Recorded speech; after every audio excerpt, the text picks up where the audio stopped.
Good morning. Welcome to Yellow Door Urban Homestead. I am Asia and I'm an urban gardener growing on about 154 square feet of bed space in my backyard. Today I came to talk about seed starting and care once your seeds have germinated. So we're going to go ahead and get right into it. This video may be a little bit lengthy. I will try to put the timestamps in the description box below so that if you don't need to know how to read your seed packets or you don't need to know how to plant your seeds, you can move ahead to how I care for them once they've germinated. Okay, so we are going to start with these beautiful butterfly peas. So I want these for the trellis at the beginning of my garden. And so let's talk about reading your seed packets. All seed packets are not the same. Some come with more information than others. Some come with all kinds of information you maybe don't even need. But what we do have is the internet. So if you get a seed packet and it doesn't have a lot of information on it, you can Google the name of the plant that you're trying to grow and you'll get the information that you need. The internet is a wealth of information. All right, so these butterfly peas need to be scarified and soaked. So we all know that I do experiments and that I just kind of go off the rails sometimes. So these seeds I just planted, and I planted 6 and only 1 germinated. So I would imagine that you get better germination by following the seed packet. And so what I did was went back and soaked my seeds overnight. I did not scarify them because I am not sure I won't ruin my seeds. But anywho, this packet says scarify and soak seeds overnight before sowing. That's the first line of this seed packet. And so like I said, scarifying is using like a razor or a knife to nick the seed. That way the moisture can come through the seed. I believe this is done with seeds that have thicker shells. I guess you can call it a shell. Thicker casings on the outside. So my loofah seeds, I soak them. I don't scarify anything, like I said, because I'm not sure I won't ruin the seed. And so I went ahead and I soaked them and I replanted them. At this point, my starts are out in my greenhouse, and so I feel like they have a good chance of germinating at this point because they'll be outside in the nice warm temperatures that we're having the fall spring, because our last frost date is not until, last predicted frost date is not until April 5th. Okay, so the other things that you may find on the back of your seed packet is how early you should start your plants if you're going to start them inside. So this one says 6 to 8 weeks before my last frost date. I am completely behind at this point because I didn't soak them. But because I have a pretty long growing season, I'm not too concerned about that. So there's also the option on the back of this package to sow outside after the danger of frost. So you have 2 options. You can start them inside 6 to 8 weeks early, or you can sow them outdoors after the danger of your last frost. So finding your last frost, just do a quick Google search for the closest city near you or your zip code for your last frost. I use the Farmer's Almanac. It's pretty close to our dates. I also use my local extension's website, and Farmer's Almanac and our local extension has the same date. So I use the 2 of those websites mostly for my last frost date and when I can plant things out and that kind of stuff. All right, so let's move on to another seed packet. This was a Baker Creek seed packet.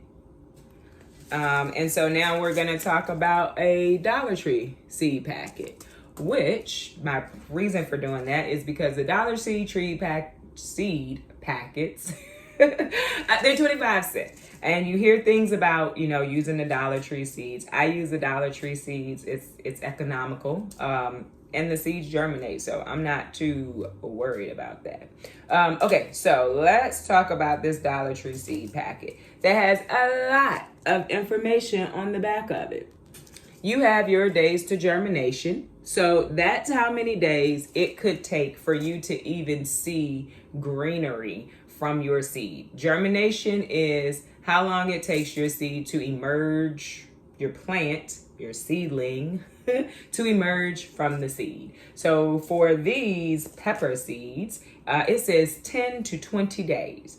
If you have the right amount of heat and the right amount of moisture, in my experience, it's about 7 to 10 days. But I guess they want you to err on the side of caution so you do not waste seeds. The back of this packet also tells you the depth to sow your seed. So that's how deep in the soil you need to plant your seed to have it germinate. And I am not telling you to get a ruler and start measuring the depth in the soil. If you want to, I'm not telling you not to. I do not. So for the seeds that need to go like 1/4 or 1/8, I essentially put them on the top of the soil and drop soil over top of them, and I've never had a problem with it. Just make sure that you water it in, or I don't want to say water it in. Make sure your soil is damp, and your seeds should germinate. Seed spacing, if you were direct sowing, as well as row spacing, these two. If you were direct sowing, that's where you should start, unless you're going to thin. And what thin means is pulling out the seedlings as they grow so that they're not too close. And you don't have to pull them out of the ground. You can snip them at the end, right next to the ground, however you choose to do it. And then you have your days to harvest. And you got 65 days on this pack. Most packets have all of that information on it. The other things that you might be interested in when reading your seeds is the little map at the bottom that has the area that you live in colored, and it tells you when you can plant these seeds outside. And so I am in the green, zone 3 on this packet, but I am in zone 7B in the growing world. And so it says I can put these seeds outside April to June.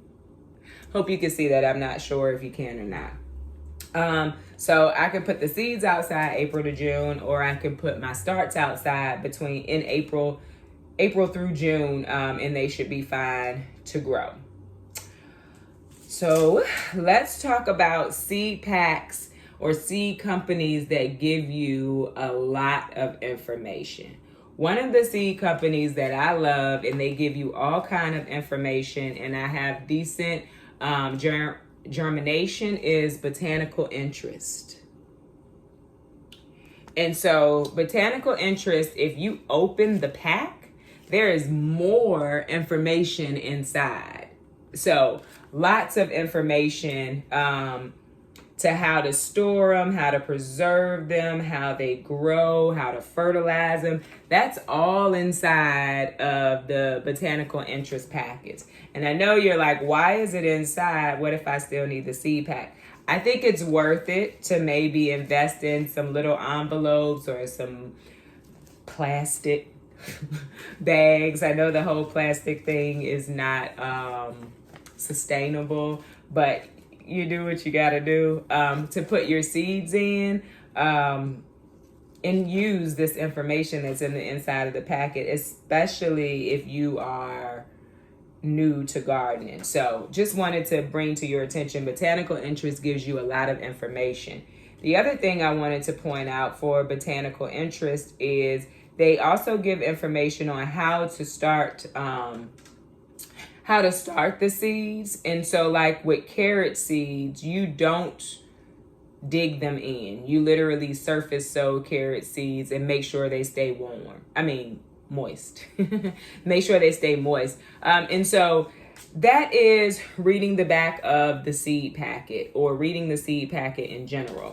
The other thing that your seed packet is going to tell you, a Botanical Interest seed packet will tell you if your plant is an annual, a perennial, or a biannual. However, whichever one it is, I feel like at this point I don't see where it says annual. But if it's a perennial or a biennial means, I believe, if I remember correctly, it'll grow for 2 seasons and then it'll flower. So parsley is a biennial. Annual. I think I'm saying that wrong. And parsley is, no. Hyssop is a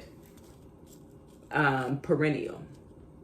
So perennial means it will come back every year. It may die back and then start to grow again when the weather is correct for its growing.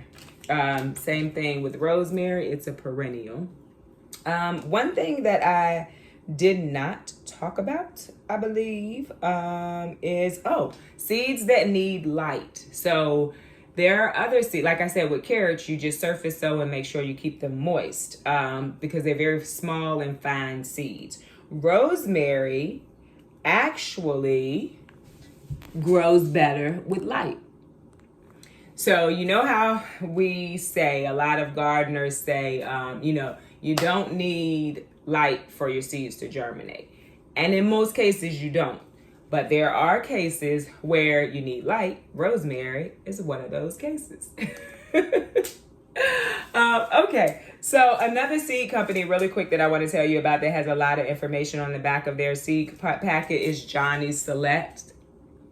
And so they're a little more expensive, but they do have a lot of information on the back of their seed if you are new to growing. All right. So that is reading your seed pack. It is very important to read your seed pack unless you've been doing this for a while and you know which seeds need, scarification. Let's talk about stratification. Completely forgot about that. That is why I had lavender seeds out. Did I have lavender seeds out? I did not have lavender seeds out. Anyway, lavender seeds are one of those seeds that need stratification. Stratification is that the seeds need a cold period. So when you hear people talking about winter sowing, like lavender would be a great one to winter sow because the seeds need a period of cold time. If you choose not to do like winter sowing, then it's a good idea to put the seeds in the refrigerator for a period of time. So with my lavender seeds, I put them in the refrigerator for, about a week or two, depending on when I remember that it's time to start my lavender seeds. And I did start lavender seeds from seed last year, and I have a plant outside already. I didn't start any this year just because I'm trying to actually learn how to take care of the plant. So if you saw my garden tour video, I think last month, I said, I'm not really sure what's going on with this. It seems that they're going to be okay. I just need to cut them down in summer or late spring, something like that. I Googled it. So you have scarification. That's where you nick the seed. You have stratification. That's where you put the seed in some kind of cold place, your refrigerator, or do winter sowing. You have seeds that germinate better with light. You have seeds that need to be soaked. But the back of your seed packet will tell you all of that. So we are now down in the seed germination station / my laundry room, and I am pre-moistening some potting soil. I am using a Miracle Grow organic potting soil because that's what I have. That's easy for me to get and that I have found is easy for my seeds to germinate. And so I always moisten my soil first before starting my seeds. So what you're gonna need is some soil. Of course, pre-moistened. I have seen people not pre-moisten it and water it after. I feel like the seeds move around a little bit, unless you're going to use like a spray bottle. So that's an option too. And you are going to need a tray to start your seeds in. So I have a sail tray. You could also use like an old tray that you got some type of fruit or mushrooms in. So I do that as well, and then I prick out. That one is kind of dirty. I didn't realize that when I pulled it out for you to see. You are going to need labels. So these are labels that came with something that I purchased. I don't know what it was. This is a yogurt top. And then I also will use old red Solo cups. You can cut those and you can use those as labels as well. And so essentially you just want to fill your container, pull out any of the larger pieces. If you are growing a seed that does not like its roots disturbed, because those are a thing. For instance, carrots don't like their roots disturbed. I have never started carrots inside. I have always started them indoors. What else doesn't like their root disturbed? Like, I think some squash don't care to have their roots disturbed. And if you're doing that, I would recommend growing them in their own cells, or even the biodegradable containers. I don't care for those because they dry out very quickly. I just try not to disturb the roots. And if I'm going to use something that's like that, if I'm planting a seed that doesn't like the roots disturbed, I put it in their own cell tray.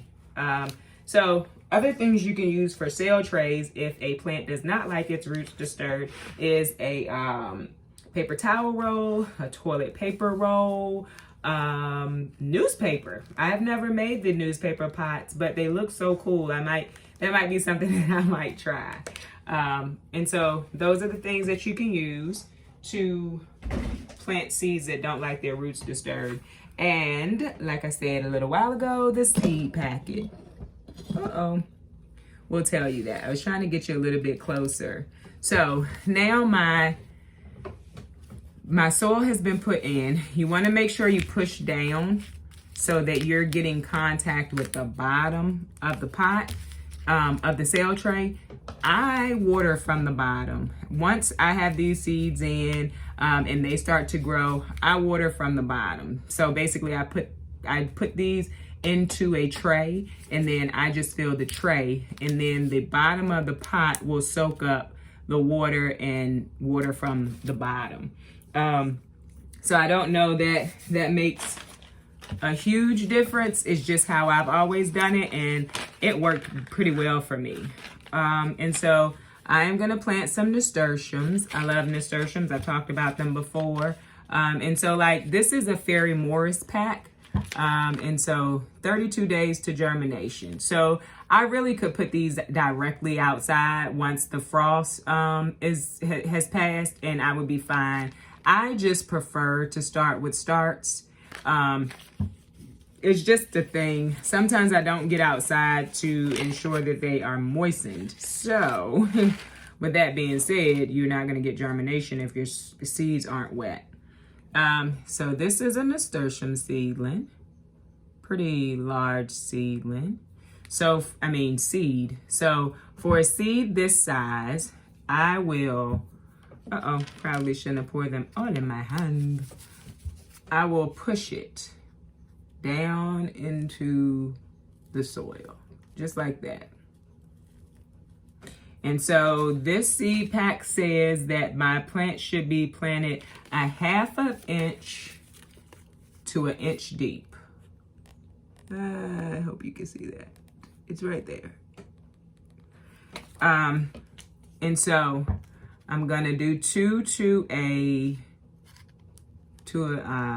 sail, and I'm literally just pushing them down into there. And then with these, I'm just gonna cover them back up. So I probably went the distance of the tip of my nail for those seeds. And so I'm just gonna go ahead and put the rest of them in there. They're larger seeds, like I said. So that's how I plant my larger seeds. Pretty simple. I'm gonna show you how I plant the smaller seeds. I think I have some smaller seeds. Like I said, this is my last sowing of the year take that back. My last sowing for the first round of crops that are gonna go in. I have plenty more sowing to do. If you think your seeds aren't deep enough or you didn't have enough soil in it, you can always just throw soil over the top of it once you have gotten the seeds down into the soil. All right. So what I mean by that is just grab your soil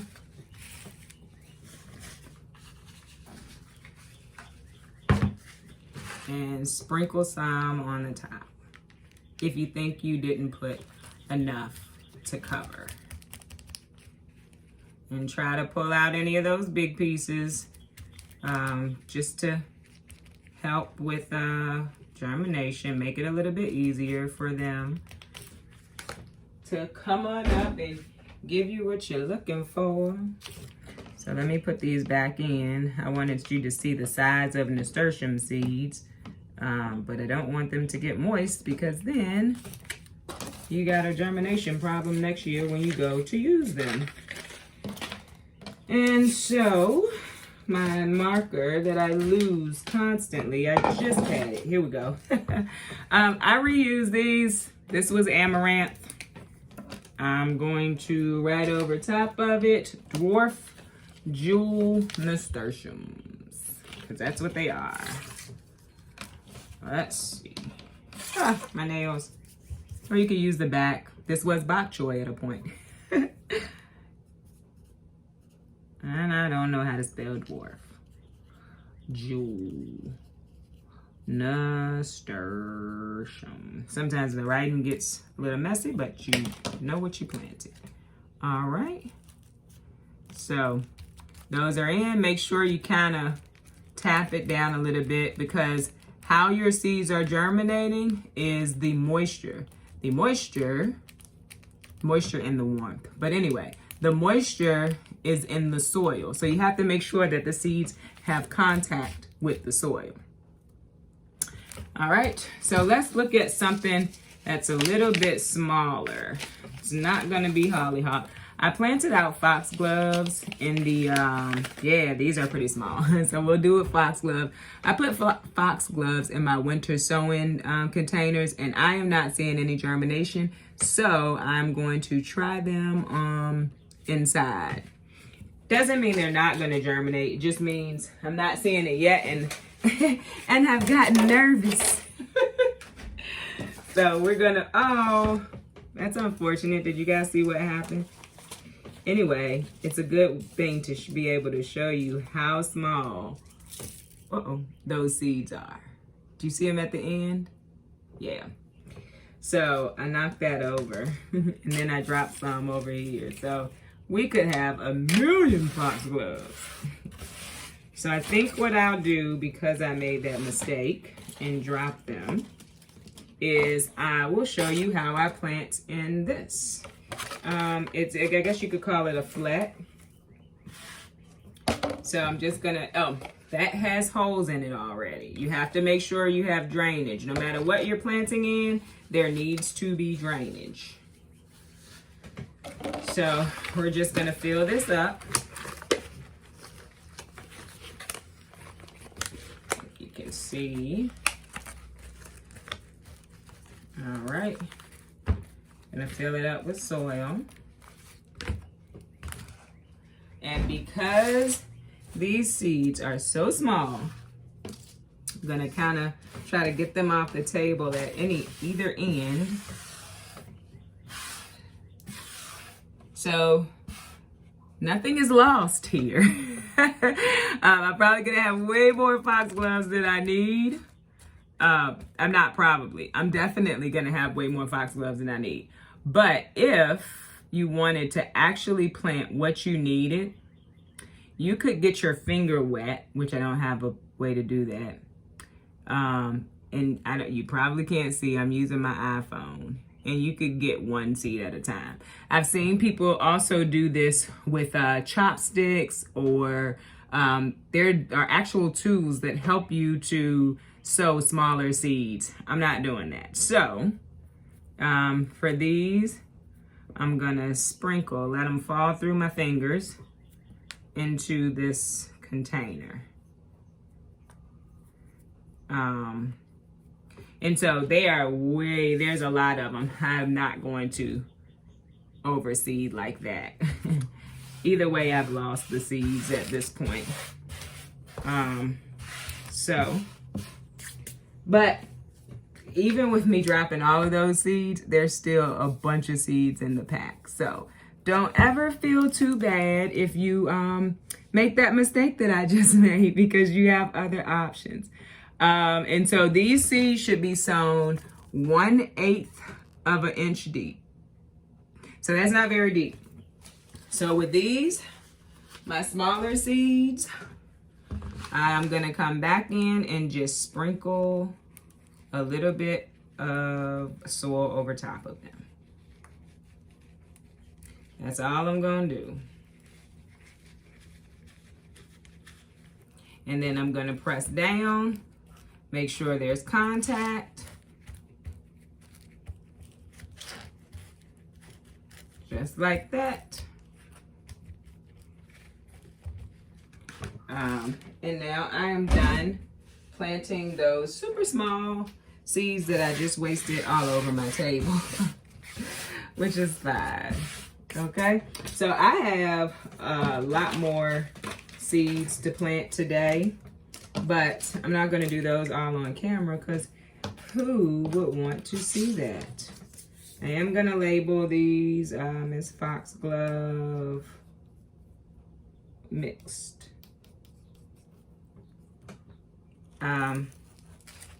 And so it's pretty much that simple.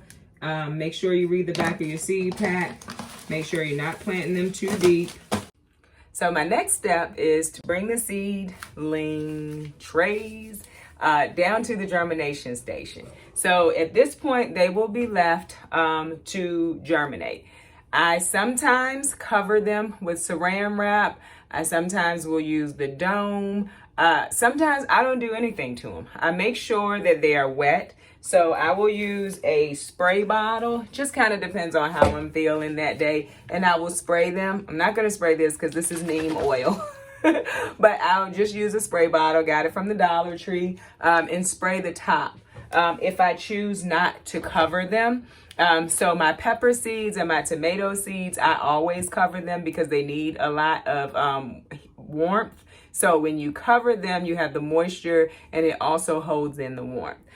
So for these nasturtiums, I'm not going to cover them. I'm also not going to cover the foxgloves.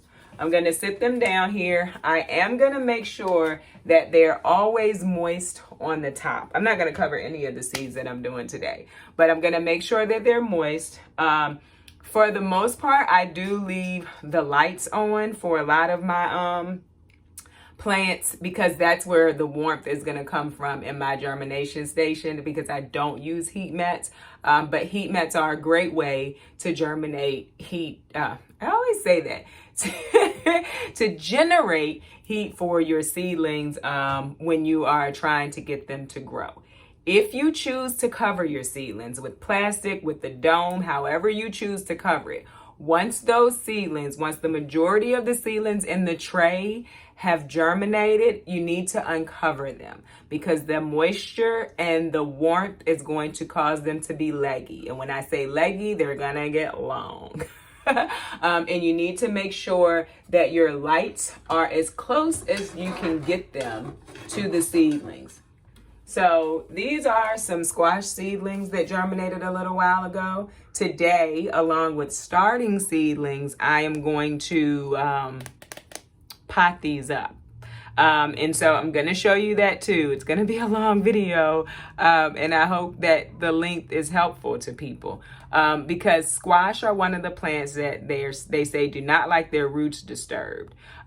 Because they're still so young and the roots should not have gotten intertwined with each other, I should be able to pot these up. And I did this with the tromboncino squash, and there was one other squash, and they're fine now. So once you planted your seedlings, However you decide to do it, make sure they have warmth and moisture. If they're those kinds of seeds. But just honestly, you just need to make sure that they stay moist unless it is a seed that likes a lot of warmth. And when I say you just need to, like, don't put your seeds somewhere that's like, 30 degrees. They're not going to germinate.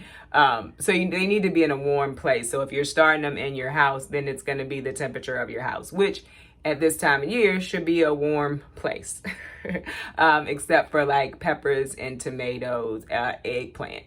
They like warmth to germinate. So your seedlings have sprouted. Yay! And you want to pot them up. You want to put them in another container for them to grow on in their own soil, in their own space. This is what I do once most of my seedlings germinate. I'm not going to do this one because can you see that loofah coming up? I want to give it time to come up. So I'm going to put that back in the germination station to let that seedling grow. But we have all of these. These are loofah. Do I need this many? No. But I was nervous about the germination. And I may be able to find a spot for them because I was not successful with loofah last year, and I want to give myself a large chance of growing them. This is a honey boat squash, and this is a table queen squash. These are winter squash. Only difference with winter squash is how long they grow and that you can save them in winter. Summer squash, they don't store well. So I'm just going to show you one. I'm going to transplant it into this. It's a larger container. And I just need to get my soil and fill my pot. And so with these, I do not fill my pot all the way up to the top. And I do not do the hole, putting them down in a hole. I make it flat. And we're going to start with these table queen. They're very early. And I'm going to loosen up the container so that essentially this whole block will just fall out. Yep, just like that. And you can see the roots. And it's not a lot, and that's what I'm going for. Not a lot of roots because I don't want to disturb them much. And then I'm just going to kind of start teasing it apart. And I'm being very gentle because of the type of plants they are. I'm not this gentle with things like tomatoes or peppers. But I just want it to fall out on its own. And see right there, it has separated. I'm going to sit that one down. And then I'm just going to sit it in here. Not going to do too much touching of the roots. Wherever the plant falls is where the plant falls. It is on its own. And then I'm going to cover it with soil.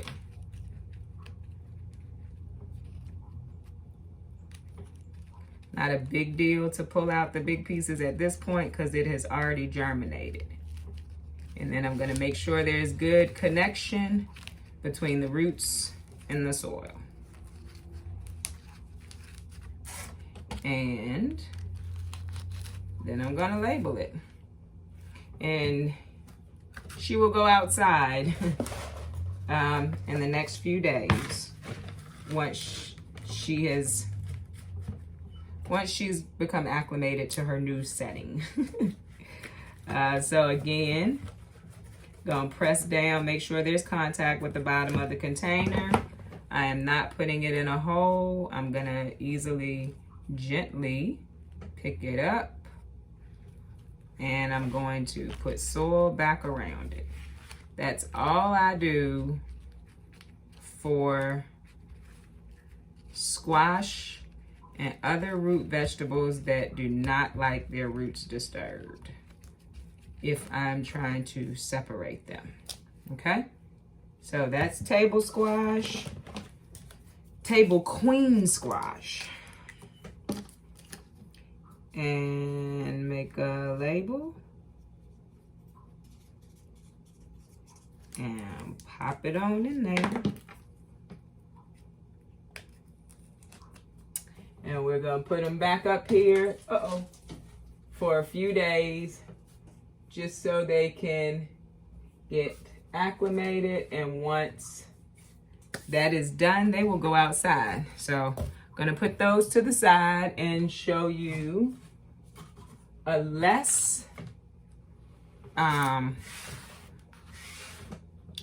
variety that doesn't need so much care and love when you take it apart. So you would like to have your soil a bit moist. These are dahlias. I love dahlias.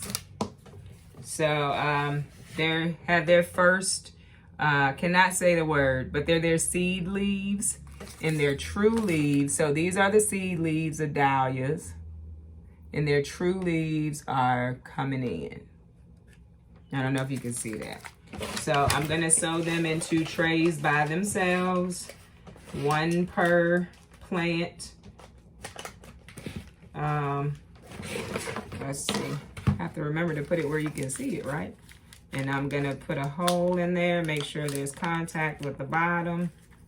If there are big pieces like this, you definitely want to take that out, because you're about to sit your seedling right there in it.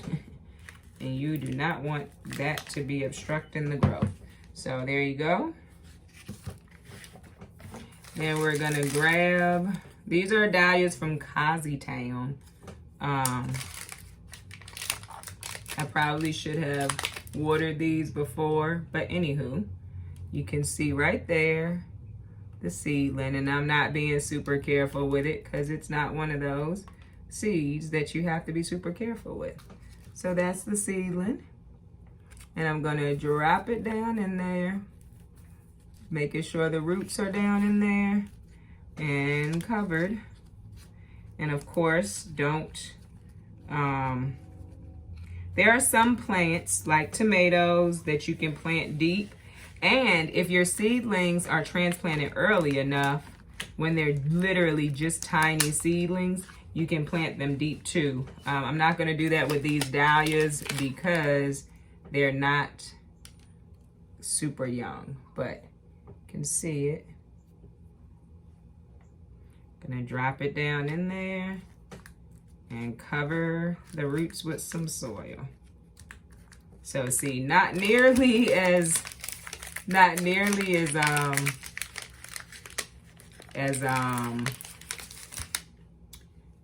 what do you want to call it? Delicate as I was with the squash, because you just don't have to be. Just need to replant them down in there.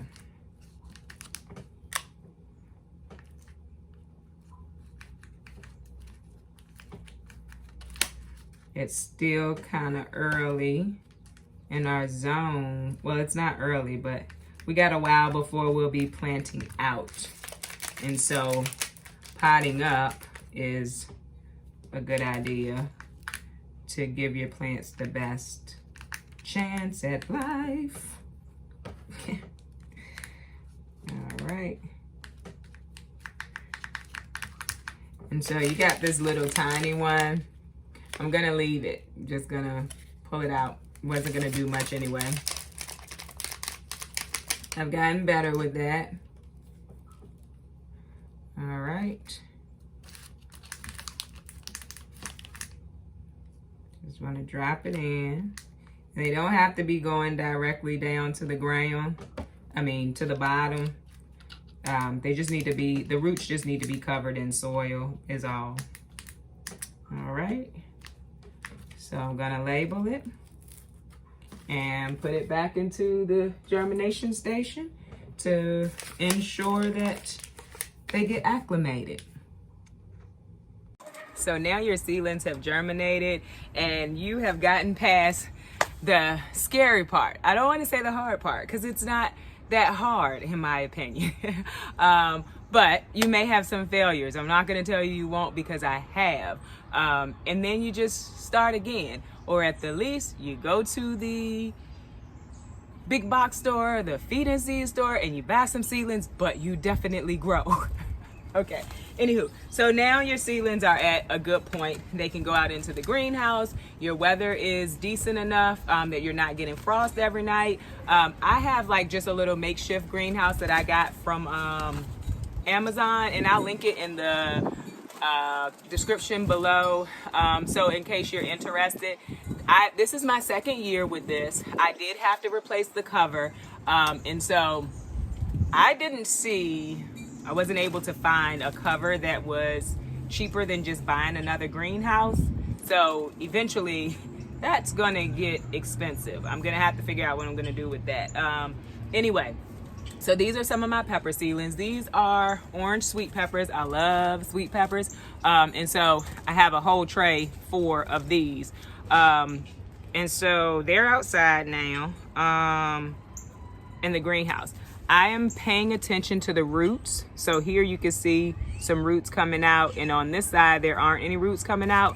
But in probably a week, I'm going to pot these up, and I will probably record that, because it seems that people are interested in knowing how you start your seedlings and how you care for your seedlings. We have some tomatoes here that I may do on this video. Video's getting kind of long. It's also kind of windy out here, so I hope you can hear me. You can hear my wind chimes for sure. So here are some candy cane zinnias that I potted up sometime this week.